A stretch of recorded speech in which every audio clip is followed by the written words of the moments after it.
is we are going through a very sacred space now, and now we are forced to do things that is at the highest level of integrity. Okay, and people who are being selfish and sabotaging for a long time are not able to make it, and that's because the earth has been tolerant for a long time and it's taking back. And that's a story. That's the reason the Florida man who came to New Hampshire. I'm not saying that he was being punished, but I feel we are not allowing the environment to train us to honor it. So when we overstretch our boundaries, we actually are not paying attention and we are living without awareness. The earth takes control. There is another way to think of this. Like, yes, he developed flushing, eating bacteria, he developed a coma and died. But our dust carries our intentions. If by chance you're not putting out love, it transfers back to you. So if you're putting out a thought form that is filled with energy that's not sustaining the earth fights back. They actually made a movie of a Buddhist Lama. This guy, the filmmaker, he's a magician. He wants to track him down because he felt he will teach him skills that will allow him real magic, including levitation and stuff. So he goes, tracks him all the way to Himalayas. My teacher does levitation too, but this documentary is about this Buddhist monk, and they all fear him in the town. The Buddhist monk is much feared. So the filmmaker couldn't understand why they are fearing him. And come to find out, there were two kids who were very obnoxious, like I'm calling them kids, like youngsters. And something happened. They violated this Buddhist monk. And I don't understand exactly what was the violation about, but if you would watch the documentary, I couldn't really understand the nitty gritty of it. But the Buddhist monk, I don't know whether they were disrespectful or something. I don't know what happened. The next day, one of the kid who was mocking him was found dead on the streets. And one of the rules the village got was nobody has to reveal where he lives. And if they reveal, somehow mysteriously, some people don't make it. So he knew how to pull their life out. So people never messed with him. But this kid, for some reason, was not from that country. See, the thing is, Americans don't understand sacredness. We think we feel law will protect us. Like, law can only protect to a certain extent. Moral behaviors dictates the world behavior everywhere else, except in America. America, the teens watched a man drown and die, and there's no law. The problem is if you live like this, you're going to end the world. I feel finally the world is catching up with the morality. And I feel we need to take this very seriously and say, am I raising my kid who is willing to let a man drown and die? Is this the value I teach? Is this what the rights is about? No, but I think the parents are still protecting their kids. They are not seeing that it's important to develop moral behavior. Because even now, parents will stand up for kids who is doing wrong. Remember the drunken driving kid who was very rich, went and killed so many people, still got away with it because mom ran away with him. Remember that kid?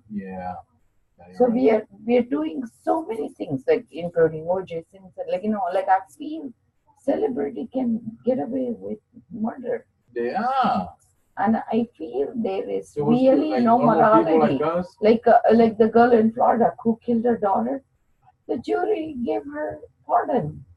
I feel, where do you draw the line about morality? Like I feel America is got it all twisted. And I feel law is not the answer. And I feel like human behavior has to be reset here. And so the earth is taking a piece of dust and it's changing it way it's responding. And that's why we are having flesh eating bacteria, the virus that we cannot kill, the fungus that is getting poisonous, poisonous plants, poisonous bees, wasps. I feel we are letting, they actually are coming up with a new theme where vector borne illness. This year, the vector borne illness is going to be number one reason we are going to get sick. Zika virus, which is transmitted through mosquitoes, tick-borne illnesses, mice-borne illnesses, rodent-borne, and I feel we need to really honor and do the right thing. Yeah. And my friend was saying her daughter is visiting from North Carolina. Very difficult daughter. She has 4 dogs. She decides to visit her mother. She just need to pick up her daughter, the dog's poop, right? And instead of picking it up, she's flushing it near the swimming pool where they have well water.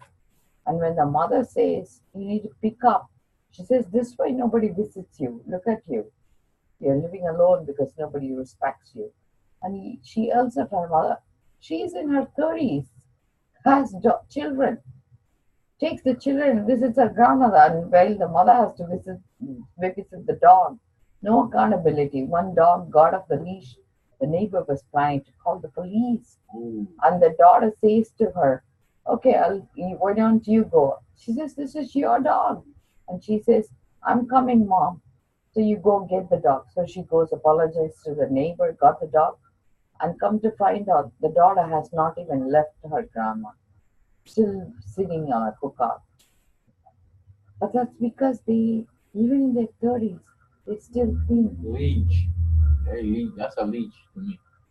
Yeah, but they still yell at the mom because the mom was a single mother, raised her children, and she thinks her mom is still not right. The one that's not right is her.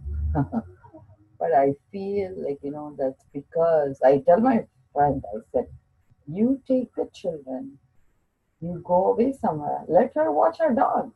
That's right. So play it right. But my friend says she's very scared to talk back to her daughter because the daughter yells at her. Yeah, but the problem is the daughter doesn't listen and she thinks she knows it all. But throw it out. Go to your house. Go to your house. Yeah. Go to your house. I think you that's act like that, go to your house. I know. But unfortunately, you cannot teach that to an adult because she's a mother. She finds it very hard. And I'll tell you, I have seen some relationships that's very toxic. Disrespect me. You disrespect me after I raised you, after I gave you my all, and you still, trying to come over here and disrespect me in all ways because you should know better than that. I think it is not even about disrespecting. It's drawing a line saying, I cannot take this anymore. And my friend hasn't reached that level, even though it sickens her. So the only thing she's going to do is next time not to invite. But I feel that means you kind of give up on the relationship too. You have to have a good relationship, but good vendors. So that's why I feel the daughter is in that space only to teach the mother the lesson, for to stand up. But unfortunately, it's taking a long time for her to stand up in spite of raising a once. So what I feel this week meditation is about, keep what you can need, grow the one that you need, let go of the one that you don't need. So weeding out. This week, my whole project, my bonsai project is going to be weeding out, which is also hard for me because every plant is precious to me. But one of the things I'm learning to do is how to cut, in those bottles, regenerating them so I can repurpose them. So recycling. So what you don't need, maybe somebody will need it, So I'm giving away plants, that people will need and stuff. So this whole week meditation is about growing what we need, pruning what we don't need, either repurpose them, working with the earth. This I have already done in my home 3 harvests so far. Once you understand, you create abundance this way. Plants grow in such a way. There's no way you cannot not share. Right. Through plants, I learned a lot. How to be the remedy, how to be toxic, how to be the poison ivy. How to also Interestingly, the poison ivy, right, which causes the rash, Mm-hmm. I study homeopathy, is the exact remedy for pain in the joints and ligaments. Yeah, homeopathic remedy is poison ivy, which is very interesting, right? Very interesting. So I fell in love with poison ivy afterwards. That's horrible. But Ah. but horrible because you violated their space. See, remember how I said, So what, they throw the powder on you? yeah, not exactly powder. You touch it, they only secrete resin. If you're in the space, you squish them, they got you. Yeah. If you're walking around them, they don't. See, the thing is, the activated immunities because you're so loaded with toxin, Yeah. you are vulnerable. Yeah. And same thing with tick. The way it violates you is it secretes too much carbon dioxide. The heat it gets attracted to and it jumps on you because it Okay. loves the smell of carbon dioxide. Oh wow. Why do you smell like carbon dioxide? You're not taking a deep breath. You're not relaxing enough. You're frustrated. So you're hyperventilating. Yeah. So it targets people which are hyperventilating. Isn't it amazing? Like if you really study plants, animals, and stuff, they are actually working on your own weakness. Wow. And the exact thing that is the problem is also the remedy in homeopathy. There's the exact thing that is the problem. Wow. In micro dilution is the remedy. Because the thing that causes you illness is the remedy for you. Isn't that amazing? That's why actually there was a kid who was bitten by a snake. He got so annoyed. He started squeezing their venom and started playing with it. Eventually, his body became immune to it. Even a snake bite doesn't hurt him anymore. So the people in India who grow snakes train themselves how to extract the venom, and by doing that again and again, because they're touching it constantly, they are resistant to venom. So, like the homeopathy is a fascinating field because you can work with three different kingdoms. In homeopathy, it's very, very simple. Actually, there is a doctor, Dr. Shankaran, who teaches homeopathy, which is fascinating. He says if we change, you come across a stress or a shock like situation, you go into this frozen mode. You're a plant kingdom person. That's the one that will remedy you. So, cannabis is the right one. So, the cannabis remedy will work for you. People who say, you hurt me, I'm going to sting you back like a snake, like in a cobra, Right. like Trump. Yeah. You're fired. Right. The cobra side, Right. I heard. They are survivors, so they take revenge. Okay. They will be animal remedy, so they will do well with hormonal therapy, like thyroid will be pig's thyroid gland, like cows colostrum to reset the gut, and the animal venom to reset. So these are and the honeybees remedy for taking away allergies. Yeah. So these are animal remedy, animal kingdom. People who say I'm falling apart, my bones and joints are going away, they are mineral kingdom because they are rows and columns. Mineral is what creates the rock. Uh-huh. So mineral remedy, iron, copper, zinc. These are 13 rows, 13 rows. And I'm saying, oh my God, God has it all figured out. It does. The animal kingdom is for people who are using a lot of emotions. Mineral kingdom, people who are falling apart. Plant kingdom, who cannot move through life and are in a frozen state, and life is frozen in them. Yeah. They say, okay, even though you're frozen, grow through it. It becomes the flow of life. Yeah. If you understand this, you'll reset your life.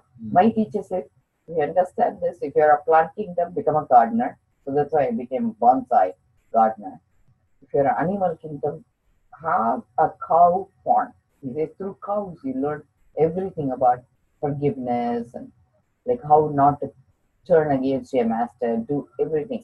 Give your milk, give your poop, they can use manure, give your life after you finish milking. And the whole life is about sacrifice. Yeah. And then he says, mineral kingdom is pure energy. Energy can read restructure and put it back. Yeah. Even the rock you can pulverize by being a river, flowing through it and making it break it down so it becomes a pebble. Yeah. I feel we have our answer. Only thing is we are not working with nature, we are working against it.